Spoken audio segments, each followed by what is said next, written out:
So hello everyone, this side doctor Vishal Jori और आज अपन पढ़ने वाले अपने प्रोटीन मेटाबॉलिज्म। और प्रोटीन मेटाबॉलिज्म की ये जो है ना सबसे पहली वीडियो है जिसके अंदर अपन आज पढ़ेंगे ट्रांसअमाइनेशन। और मेनली ट्रांसअमाइनेशन टॉपिक पढ़ना इसलिए ज्यादा इंपॉर्टेंट होता है क्योंकि आगे अपन जितने भी मेटाबॉलिज्म पढ़ेंगे अपने प्रोटीन के उसके अंदर ट्रांसअमाइनेशन रिएक्शन होती है, बहुत ज्यादा इंपॉर्टेंट है। सिमिलरली जब अपन ने ग्लूकोज का मेटाबॉलिज्म जब अपन ने पढ़ा था अपने कार्बोहाइड्रेट का मेटाबॉलिज्म, उसके अंदर भी ये ट्रांसअमाइनेशन रिएक्शन जो है यूज होती है। तो ये पूरा कंसेप्ट है ना मैं आपको समझाता हूं और कभी मान लो यूनिवर्सिटी में एज ए शॉर्ट नोट में अगर ये आ गया तो किस तरीके से आपको लिखना है मैं आपको ये भी बताऊंगा। तो वीडियो बिल्कुल एंड तक देखना क्योंकि वीडियो के एंड में मैं आपको सारे मेरे नोट्स प्रोवाइड करूंगा कहां पे आपको मिल सकते हैं। और ये जो मेरी नई मॉड्यूल है इसका नाम है बायोकेमिस्ट्री 7 डे। बायोकेमिस्ट्री के सारे शॉर्ट नोट्स हैं जिसके कारण आपने अगर साल भर कुछ नहीं पढ़ा मान लो बायोकेमिस्ट्री में तो आप बायोकेमिस्ट्री मात्र 7 दिन में खत्म कर सकते हो। तो इसका भी मैं लिंक आपको डिस्क्रिप्शन में दे दूंगा, वहां से जाके आप इसको चेक कर सकते हो। तो सबसे पहले अपनी बात आती है कि सर ट्रांसअमाइनेशन रिएक्शन जो है होता क्या है। तो देखो मैं बताऊं ना तो तुम इस तरीके से समझ सकते हो कि ट्रांसअमाइनेशन रिएक्शन जो है ये अपना फिर हेरा फेरी है। मतलब फिर हेरा फेरी में क्या होता है, इसकी टोपी उसके सर अपन नहीं करते थे। सिमिलरली ये जो ट्रांसअमाइनेशन रिएक्शन है ये भी अपना फिर हेरा फेरी मूवी की तरह है, इसको इस तरीके से समझ सकते हो। और इसमें फिर हेरा फेरी की जो राजू जो है मतलब जो पूरी इसकी टोपी उसके सर करेगा वो राजू अपना होता है अमीनो एसिड। तो अपन को पता है अपना जो अमीनो एसिड जो होता है ना उसके अंदर अपना एक अमीनो ग्रुप होता है। तो मेनली अपना अमीनो एसिड क्या करता है, उस अमीनो ग्रुप को उसकी हेराफेरी करवा देता है। इस अमीनो एसिड की टोपी जो है अपनी जो कीटो एसिड जो होता है ना कीटो एसिड को पहना देता है और इस तरीके से यहाँ पे फिर हेराफेरी हो जाती है और अपना ट्रांसअमाइनेशन रिएक्शन जो है ये हो जाता है। सो ना मैं तुम्हें एक रिएक्शन करके भी दिखा देता हूँ, तुम डेफिनेशन देख लो। The transfer of amino group जो अपना होता है ना NH2 from an amino acid to a keto acid is known as transamination reaction. तो ट्रांसअमाइनेशन रिएक्शन बड़ी इजी सी रिएक्शन है। अपने करना क्या है, अमीनो एसिड का अमीनो ग्रुप को उठा के कीटो एसिड में डालना है और ये अपनी पूरी प्रोसेस कंप्लीट हो जाएगी ट्रांसअमाइनेशन। उसको याद रखने के लिए मैंने तुम्हें स्टोरी भी बता दी फेरा फेरी की। अब देखो मैं ना तुम्हें इसको करके भी दिखा देता हूँ एक बार। सो मेनली क्या होता है ना अपन को पता है एक अपना अमीनो एसिड जो है उसमें क्या होता है, एक अपना होता है कार्बोक्सिलिक एसिड, फिर यहाँ पे एक होता है अमीनो ग्रुप, ठीक है, और यहाँ पे अपना लगता है हाइड्रोजन और ये अपना होता है R1। इसी R1 के आधार पर अलग अलग प्रकार के अमीनो एसिड होते हैं। ये आपको मैंने अमीनो एसिड की वीडियो में बता दिया था, वो नहीं देखी तो लिंक डिस्क्रिप्शन में देख लेना, बहुत जल्द मैं अपलोड वो कर दूंगा। तो ये अपना एक होता है अमीनो एसिड का स्ट्रक्चर, ठीक है। और अपन इसकी रिएक्शन करवा रहे हैं हमने कीटो एसिड से। कीटो एसिड क्या होता है, ये अपना एक होता है कीटो एसिड, यहाँ पे लगा है बेटा R2। तो होता क्या है यहाँ पे जो अमीनो ग्रुप जो है ना ये अपने अमीनो एसिड का ये ट्रांसफर होकर चला जाता है अपने कीटो एसिड में और इसको ये बना लेता है अपना COOH। यहाँ पे क्या हो जाएगा अपना लग जाएगा NH2, यहाँ पे एक H और ये हो जाएगा अपना R2। याद रखना इसने क्या करा, NH2 जो अमीनो ग्रुप जो है उसकी फेराफेरी करवा ली कीटो एसिड से और फिर अपना यहाँ पे जो एक न्यू अमीनो एसिड यहाँ पे बन जाता है। कुछ इस तरीके से यहाँ पे ट्रांसअमाइनेशन हो गया। और फिर ये जो ये आप बोलोगे अमीनो एसिड का क्या हुआ, तो अमीनो एसिड को क्या करते हैं फिर अपन अमीनो एसिड को अपन कीटो एसिड बना देते हैं कुछ इस तरीके से। मैं आपको करके दिखाता हूँ, ठीक है। तो यहाँ पे हो जाएगा ये R1। तो कुछ इस तरीके से देखो यहाँ पे देखो फंक्शनल ग्रुप चेंज हो गए। पहले जो अमीनो एसिड था उसमें R1 था, अब यहाँ पे सेम अमीनो एसिड में R1 है लेकिन इसके अंदर क्या है डबल बॉन्ड O लग गया। और यहाँ पे नेक्स्ट वाले के अंदर क्या हुआ, यहाँ पे क्या हुआ जो कीटो एसिड तो था वो अपना फिर एक नया अमीनो एसिड बन जाता है। तो कुछ इस तरीके से अपन करवाते हैं अपनी ट्रांसअमाइनेशन रिएक्शन। और बड़ी ही इजी सी ये रिएक्शन है, ज्यादा टेक्निकल नहीं है।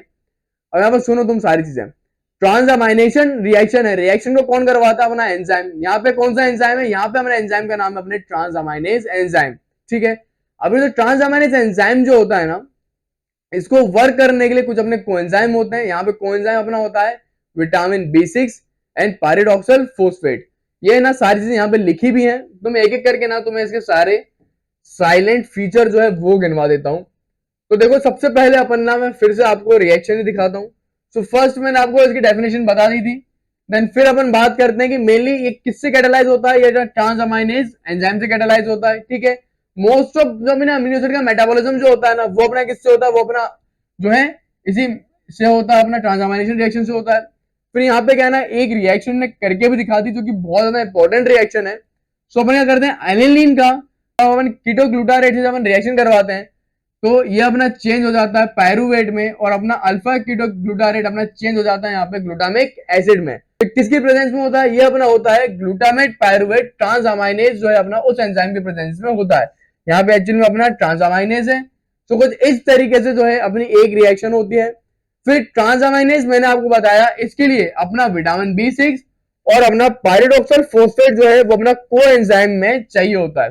फिर अपना क्या होता है, हर स्पेसिफिक रिएक्शन के लिए अपना स्पेसिफिक ट्रांसअमाइनेज होता है। जैसे कि यहाँ पे अपन किसका कर रहे हैं, अपन एलिन का करते हैं, तो यहाँ पे क्या बताया था, पायरुवेट और ग्लूटामेट, तो इसका नाम क्या था, ग्लूटामेट पायरुवेट ट्रांसअमाइनेज। वैसे हर स्पेसिफिक रिएक्शन का अपना स्पेसिफिक ट्रांसअमाइनेज एंजाइम होता है। उसके बाद क्या होता है ना, तो ट्रांसअमाइनेशन रिएक्शन जो है बहुत ज्यादा इंपॉर्टेंट है, क्योंकि क्या होता है ना, अपनी बॉडी कुछ अमीनो एसिड खुद बनाती है जो कि अपने होते हैं non essential amino acid. Non essential amino acid वो सारे अमीनो एसिड होते हैं जो कि अपनी बॉडी खुद बनाती है। तो अपनी बॉडी कैसे बनाती है वो सारे अमीनो एसिड, वो अपने ट्रांसअमाइनेशन रिएक्शन के जरिए सारे अमीनो एसिड बनाती हैं। फिर याद रखना, अमीनो एसिड जो है वो अपना दोनों में इन्वॉल्व होता है, कैटाबॉलिज्म में और अपने मेटाबॉलिज्म में, मतलब कि टूटने में और जो मेटाबॉलिज्म जो होता है उस सारी रिएक्शन में।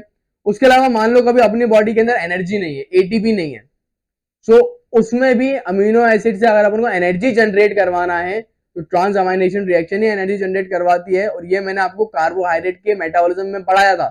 अगर आपको याद नहीं आ रहा तो लिंक डिस्क्रिप्शन में है और आई बटन में भी ऊपर जाके देख लो।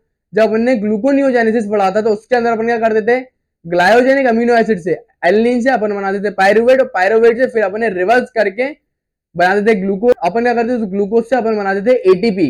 अगर आपको याद आ रहा है तो अच्छी बात है, नहीं आ रहा तो कोई बात नहीं है, आप याद कर लो कि अपन क्या करते हैं, जब अपनी बॉडी के अंदर एनर्जी नहीं है तो अपन इन्हीं अमीनो एसिड से एनर्जी भी जनरेट कर सकते हैं। कैसे, रिवर्स ग्लाइकोलाइसिस से। ठीक है, तो एनर्जी जनरेशन अपन कर सकते हैं। फिर सारे अमीनो एसिड जो है वो अपने ट्रांसअमाइनेशन में पार्टिसिपेट करते हैं, एक्सेप्ट 3-4 अमीनो एसिड को छोड़ के। उनके नाम तुम डायरेक्ट याद कर लो क्योंकि ये यूनिवर्सिटी में एज इट पूछे जाते हैं। तो याद रखना, लाइसिन, थ्रियोनिन, प्रोलिन और हाइड्रोक्सीप्रोलिन, ये 4 अमीनो एसिड को अगर अपन छोड़ दें तो बाकी के सारे अमीनो एसिड जो है वो अपना ट्रांसअमाइनेशन रिएक्शन में पार्टिसिपेट करते हैं।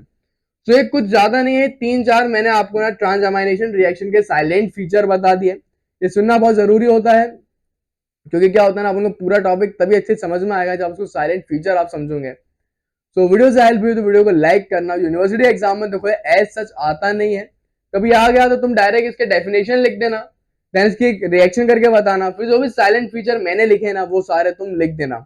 और जब वो वीडियो देखते हुए ना नोट्स बनाने में टाइम वेस्ट मत करा करो। तुम लोग स्मार्ट हो चुके हो, कितनी बार बोलो स्मार्ट वर्क करो। मैंने तुम्हारे लिए सारा हार्ड वर्क कर लिया है। लिंक डिस्क्रिप्शन में जाओ, मेरे नोट्स को तुम ऑर्डर कर लो, 1 हफ्ते में नोट्स आ जाएंगे। फिर डायरेक्ट क्या करना, नोट्स देखना और वीडियो देखना। मतलब क्या करना, वीडियो देख रहे हो फिर नोट्स को हाईलाइट करते जाना। एक एक टॉपिक यार एक एक घंटे में खत्म होगा, मैं बता रहा हूँ। मात्र 7 दिन में बायोकेमिस्ट्री बड़े आराम से होती है। हमारे बच्चों ने तो जूनियर्स ने तो यार मात्र 3-3 दिन में बायोकेमिस्ट्री खत्म करी है। तो बायोकेमिस्ट्री बहुत छोटा सब्जेक्ट है, बस आपके पास सही मटेरियल, सही वीडियो होना चाहिए पढ़ने के लिए। So thanks for watching and keep learning. और नेक्स्ट वीडियो जो है वो अपनी होने वाली है यूरिया साइकिल पे। तो यूरिया साइकिल देखने के लिए मेरे चैनल को सब्सक्राइब कर सकते हो।